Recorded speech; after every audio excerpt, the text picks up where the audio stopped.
అందరికీ నమస్కారం. ఈరోజు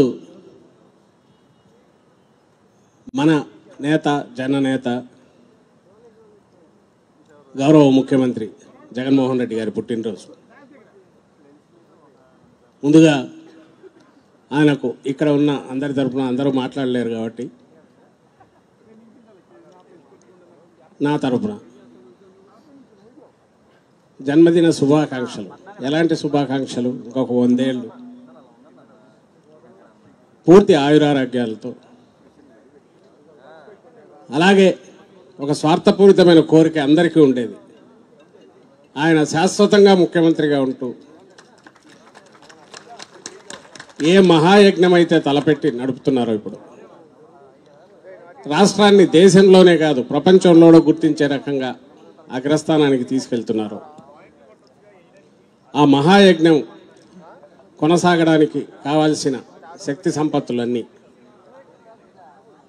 కలకాలం ఆయనకు ఆ దేవుడు ఇవ్వాలని ఆకాంక్షిస్తూ ముందుగా జన్మదిన శుభాకాంక్షలు తెలుపుదాం అందరం. తర్వాత అందరికీ పుట్టినరోజులు మనందరం చేసుకుంటాం. మన కుటుంబంలో కుటుంబ సభ్యులతో, స్నేహితులతో, కావాల్సిన వాళ్ళతో జరుపుకుంటాం.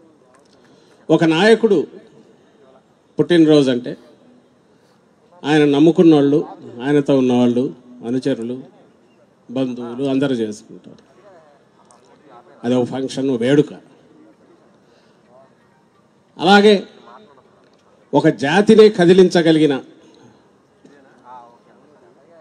ఆ జాతి స్వప్నాలన్నీ తీర్చడం ఎట్లా అని నిరంతరం ఆలోచిస్తూ ఆ స్వప్నాలు సాకారం కూడా చేయగలిగిన శక్తి సామర్థ్యాలున్న వారైతే, అలాంటి కలగనడం ఒక దార్శనికత అయితే, దాన్ని సాక్షాత్కారం చేయించడం, దానికి అవసరమైన పట్టుదల ఉన్నవారిని మహానుభావులు అంటాం, మహనీయులు అంటాం. అలాంటి వాళ్ళు ఒక్కసారి దొరికితే వాళ్ళని వదులుకోకూడదు. ఆ జాతి వదులుకోకూడదు, వదులుకోదు కూడా. మనకు తెలుగు జాతిలో కూడా స్వాతంత్రం ముందు నుంచి ఉద్యమంలోంచి పుట్టుకొచ్చిన జాతి రత్నాలు ఉన్నాయి. ఆ తర్వాత తెలుగు జాతి కోసం కాకుండా జాతీయ స్థాయిలో కూడా వెలిగిన రత్నాలు ఉన్నాయి. శాశ్వతంగా వీటన్నిటినీ దాటి కూడా శాశ్వతంగా కోట్లాది హృదయాల్లో స్థానం సంపాదించుకున్న రాజశేఖర రెడ్డి గారు లాంటి వాళ్ళు ఉన్నారు. ఈ ఆఖరణ వచ్చే తెగలో తేడా ఏముంటుంది? మామూలు నాయకులకు, మహానాయకులకు, వీళ్లకు తేడా ఏంటంటే, నేను ఇంతకుముందు అన్న కలలు కనడమే కాదు, సాక్షాత్కారం చేయించడమే కాదు, ఆ క్రమంలో మన జీవితాల్లో పూర్తి ఎలాంటి మార్పులు అంటే, మనంతటా మనం నిలబడగలిగి సమానత్వం అనేది పూర్తి స్థాయిలో మొత్తం సమాజానికి సాధించే దిశగా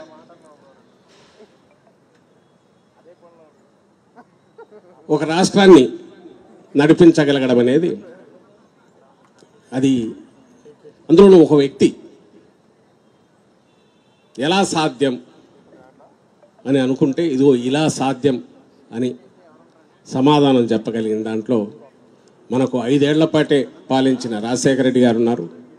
ఇప్పుడు 5 ఏళ్ల పాలన పూర్తి చేసుకుని మరో 5 ఏళ్ల కోసం ప్రజల ఆశీస్సుల కోసం అడుగు ముందుకేస్తున్న జగన్మోహన్ రెడ్డి గారు ఉన్నారు. ఇద్దరు తండ్రి కొడుకులు కావడం ఒక విశేషమైతే, తండ్రిని మించిన తనయుడుగా ఈయన ఈరోజు మన కళ్ళ ముందు ఇక్కడ ఉండడం అనేది మరో అద్భుతం. బహుశా పైన రాజశేఖర రెడ్డి గారు కూడా అంతకంటే ఏ తండ్రికైనా ఏమి గర్వకారణం ఉంటుంది? ఏముండదు. తాను ఏదైతే వదిలేశారో, దురదృష్టవశాత్తు మధ్యలో తను ఏ యజ్ఞం అయితే మొదలు పెట్టాడో, దాన్ని పూర్తి స్థాయిలో ఈరోజు ఒక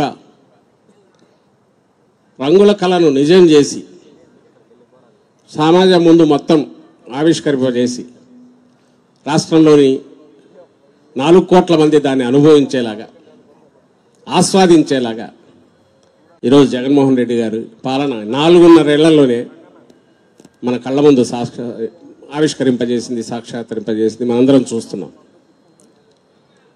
ఊర్లు మారిపోయాయి, కుటుంబాలు మంచి మేలిమలుపు వైపు మార్పు తీసుకున్నాయి. ఊరు మారిపోయిందంటే మనమే చూస్తున్నాం. ఒక చిన్న ఊర్లోకి వెళ్తే ఇంతకుముందు ఈ రోజుకు 4.5 ఏళ్లలో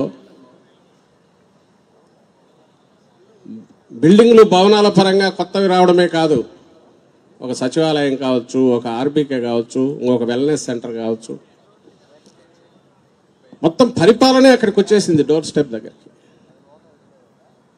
ఏ వర్గం వల్లనే కావచ్చు, ఆ పన్నులకు పేదలకేమో చేయూత దొరికింది. వాళ్ళ చేయి పట్టుకొని నడిపించే ప్రభుత్వం, ఉన్నవాళ్ళకైతే ఎవరి జీవితాలు వాళ్ళు జీవించడం, ఎవరి మీద ఆధారపడాల్సిన అవసరం లేని వాళ్ళకైతే ప్రభుత్వము లేదా రాజకీయ జోక్యాలు లేకుండా హాయిగా స్వేచ్ఛగా సాధికారతతో బతకగలిగిన వాతావరణం ఈరోజు రాష్ట్రంలో ఉంది. ఏ పని చేసినా కులాలకు, మతాలకు, ప్రాంతాలకు అతీతంగాతో పాటు రాజకీయాలకు కూడా అతీతంగా అందరికీ సమానంగా అవకాశాలు, వాళ్ళకి ఏ రావాల్సినవి దక్కాల్సినవి అవన్నీ దక్కేట్టు చూడడం, ప్రజాస్వామ్యం స్ఫూర్తి, ప్రజాస్వామ్యంలో ఏదైతే అత్యున్నతమైన ఇది ఉంటుందో, అంటే ప్రతిదీ నా హక్కు, ఒకరు నన్ను నియంత్రించలేరు, అలాంటి పాలన, అంటే జోక్యం లేకుండా, స్టేట్ జోక్యం, ప్రభుత్వ జోక్యం అనేది లేకుండా స్వేచ్ఛగా బతకగలిగిన అవకాశం ఇది ఈ రాష్ట్రంలో మాత్రమే కనపడుతుంది. దీన్ని కేవలం కొద్దిమందికి ఏదో అవి ఇవ్వడము, లేదా 1-2 రంగాలలో ఇంతకుముందు అన్నట్టు విద్యారంగము, వైద్య రంగంలోనూ కొన్ని చేయడము, పనులు చేయడము దానిగా చూడొద్దు. మొత్తంగానే ప్రభుత్వ ప్రమేయం లేనిది ఏమీ, రాజకీయ ప్రమేయం లేనిది ఏది జరగని పరిస్థితి నుంచి ఎప్పుడైతే జగన్మోహన్ రెడ్డి గారు శాచురేషన్ బేసిస్ మీద అన్ని ఇవ్వడం, అలాగే పూర్తి పారదర్శకంగా అందరికీ సమానంగా ఇవ్వడం, అది కూడా మన ఇళ్ల దగ్గరికి తెచ్చి తీసుకురావడం, మధ్యలో ఎవరి జోక్యం లేకుండా చేయడం, ఈ లక్షణాలు ఏవైతే ఉన్నాయో, ఈ గైడ్ లైన్స్ ఏవైతే పెట్టుకొని తనకు తాను పెట్టుకొని ప్రభుత్వానికి పెట్టి మన పార్టీకి పెట్టి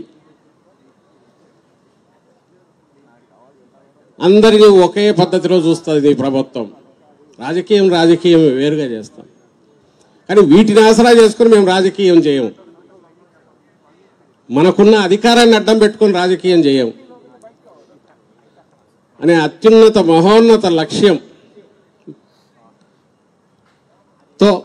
ఈరోజు ఆయన అడుగులు వేసి ఒక ధీమాగా మళ్ళీ మనలందరినీ ముందుకు నడిపిస్తున్నారు. రేపు 24 ఎన్నికలను ఫేస్ చేస్తున్నాం. ఇది ఎక్కడ కనపడదు, ఏ స్టేట్లో కూడా.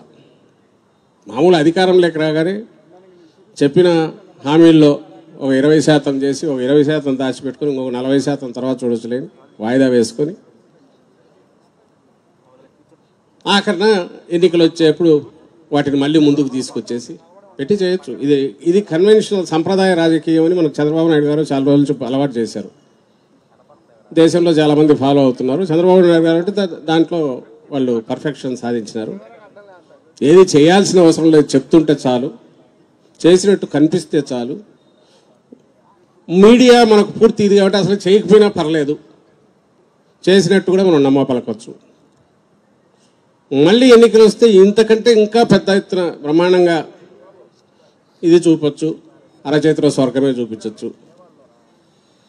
జగన్మోహన్ రెడ్డి గారి మాటల్లో చెప్పాలంటే ప్రతి ఇంటికి 1 కేజీ బంగారం, బెంజ్ కార్ ఇస్తామని మళ్ళీ ఎన్నికలకు రావచ్చు. ఇది చంద్రబాబు నాయుడు గారి స్టైలు.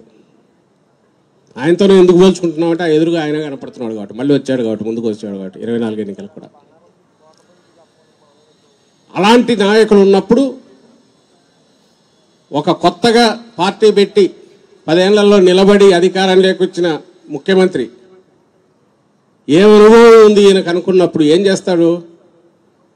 ఎందుకు వచ్చిన గొడవ? ఆయనలాగే మనం కూడా 4 దాచిపెట్టుకోవాలి, 10 పెట్టుకొని తర్వాత చెప్పచ్చు.